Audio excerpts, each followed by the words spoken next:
Hello, my name is Sergio Rodriguez. I grew up in Carpentersville and went to Dundee Crown High School where I graduated in 1999, where afterwards I joined the United States Marine Corps and I served 4 years in active duty when I reached the rank of sergeant. I guess one of the reasons why I decided to join the Marine Corps is coming from a low-income household growing up in Carpentersville. I don't know if I had really many options. Yes, my parents just, thought education was very important. The reality was we didn't have money for me to go to college. Luckily, I had a very influential high school teacher my junior year who was Mr. Hall, my biology teacher, who was actually a Marine Corps helicopter pilot during the Vietnam War. He shared stories with me about the different things that he witnessed and saw, and it just seemed like he carried himself very well. And of course, I've seen about the Marine Corps in movies and things like that, and I always felt like it called to me, and I wanted to do something more and get out of the area that I lived in Cartersville because I knew the world was bigger than that.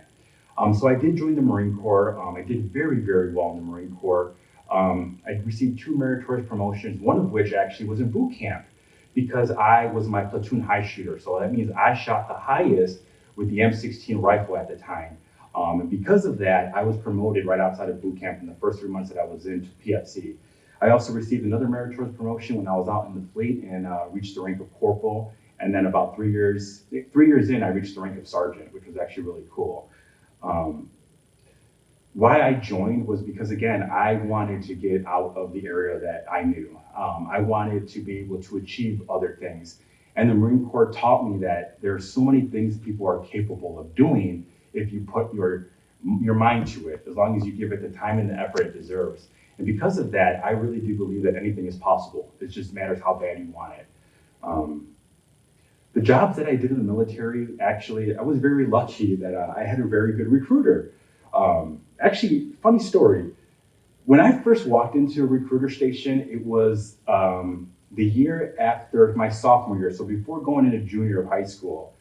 I sat down in the recruiter station. I was ready to go in. So the recruiter asked me all these great questions, but the one question he failed to ask me was my age. So actually, he never asked me my age. He went ahead and scheduled me to take the ASVAB test, which is the Armed Service Vocational Aptitude Battery. Is a test that everybody must take when going to the armed services that gets to decide what type of job you will be able to do based on which score that you get.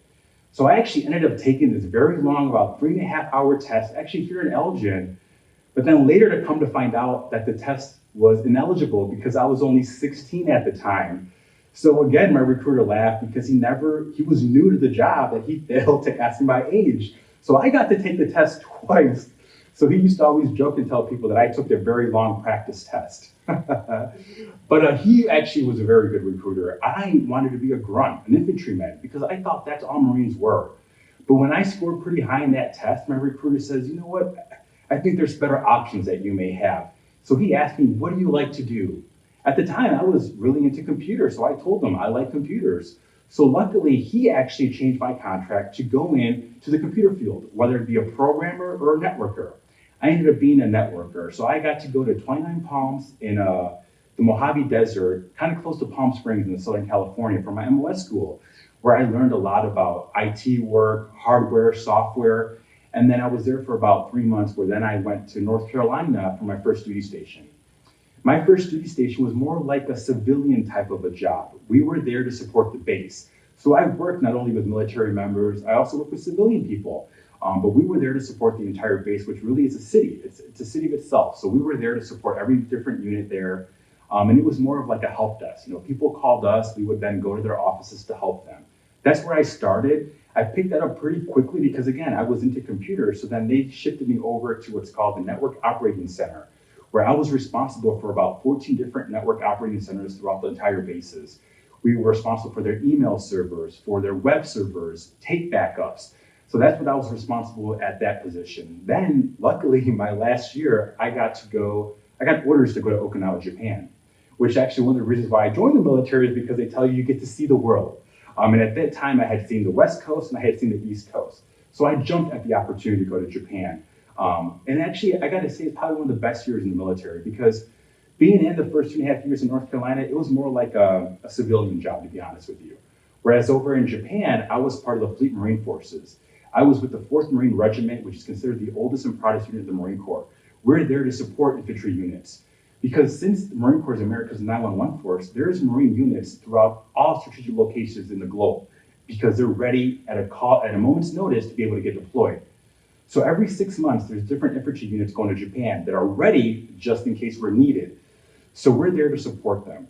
So I got to go to Thailand for a month and a half where I was part of the ground combat element doing live fire exercises with the Thai Marines.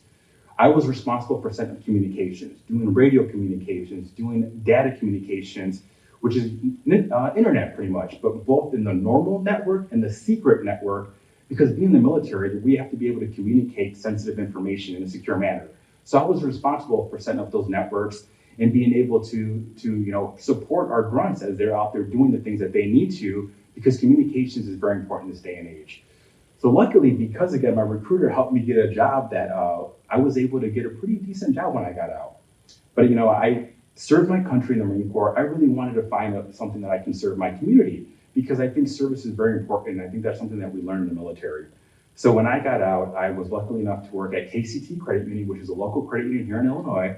And I've been there for about 18 years now. I started off as a systems administrator, then became the IS manager, then became their IT director, their VP of IT, and now my most recent position is vice president of IT and marketing. And it's really because of my military experience that I was able to do these things because I realized that hard work pays off. And again, not only do I continue to do my job, but I also find time to serve and volunteer. I'm still really well, I guess I volunteer a lot in the community. I work with Toys for Tots ever since I've been in the military in 1999, because my first year volunteering for Toys for Tots was actually in Palm Springs. Huffy, which is a manufacturer of bikes, donated like over 500 bikes for Toys for Tots at that time. So I got to volunteer that weekend, and I spent my weekend putting together a bunch of bikes. But it was pretty cool because then, being able to see the kids coming in and grabbing the bikes and seeing their lights, just light up their faces because of the happiness, that really touched my heart. And ever since then, since 1999, every single year, I continue to volunteer for Toys for Tots. Because, being in the military, you're frequently away from home. So the holidays are kind of difficult, because you're away from home, you're out maybe in a different country, you might be in the field.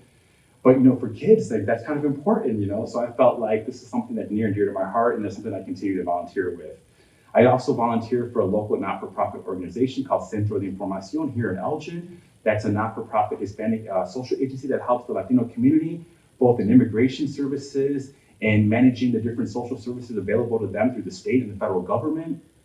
And it's something that's been important to me because they've helped me personally with my wife and her, becoming a resident and then now actually becoming a U.S. citizen. And actually, this will be her first election that she's going to be able to vote. So that's been really great. And it was all because of the help of Centro. So I've been helping them out for about 9 years, and it's very near and dear to my heart. And it's something I continue to do and volunteer for. But I think because of the military, service is important to me. And I think all veterans will say that to you because I know that today veterans are still very involved in their community.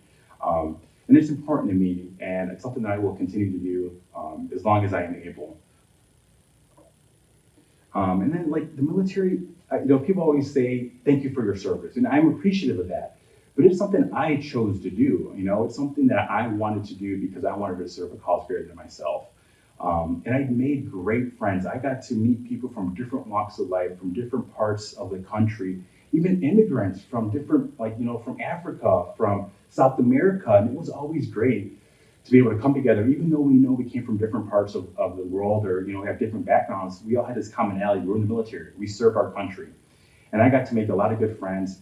Case in point, actually, 2 of my friends from high school joined me after I joined the Marine Corps. One is out now, and one is actually still in. And every time I go to California, I make it a habit to visit them. But also people that I met in my last duty station, we're still Facebook friends. Anytime they're in the area, they'll stop by and visit me. Or likewise, if I'm in their neck of the woods, I'll reach out to them for a quick meal, just to share stories and reminisce on the things that we did, and just make sure that we're still thinking of one another and that we're here for each other. So it's always great. It's a band of brothers, regardless of what service you're in. I know Marines tend to have a chip on their shoulder because we're taught to know that we're the best. And so, but we always like to, it's always in good nature to talk to the other branches because ultimately, we know what it's like to serve. And ultimately, we really do it for the person next to you, for the people in your unit. So it's been a great time. It's just great to know that someone from my background, growing up in Carpentersville, where at that time there wasn't really a lot of Latinos in the area, to be able to find something that I did well in, I excelled, But then not only that, they gave me the skill set, the characteristics to be able to succeed in life. And I think that it's been very important. And I tell people that the Marine Corps was probably the most profound thing that's ever happened in my life because it put me in a position to be a leader at the age of 18. I was an NCO, a corporal at the age of 18, leading people older than me. I still remember to this day the first time I got yelled at, and it wasn't because of something I did, it was something because of my Marine did, but I was their leader. So ultimately I was responsible. But I will tell you, that was the last time I let that happen. And I made sure that just to continue to learn and to lead, because after all, the Marine Corps lives on two missions. The primary mission of the Marine Corps is mission accomplishment. But the secondary mission is troop welfare. Because in honesty, you can't do anything without the troops.